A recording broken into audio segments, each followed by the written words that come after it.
তুলে ভাই ভাই আরুল ভাই দিকে তাকান মিজান ভাই গো না খাইছি না এখন এটা ভালো জিনিস কেন বুঝলাম না আপনারা দুজন দুই জায়গাত কে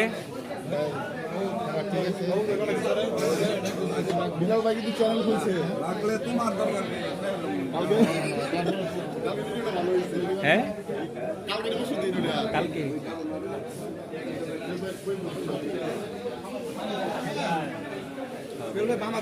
খাওয়া শেষ করে আলছেন মামা তুমি খাইছা আমি কিন্তু পারবো তো আমি আমার ছেড়ে তো তুমি হারা যাবো আমার ছেড়ে দেবো অসম্ভব কি ঠ্যাং দিল ঠ্যাং ধরে তুই কাজটা ঠ্যাং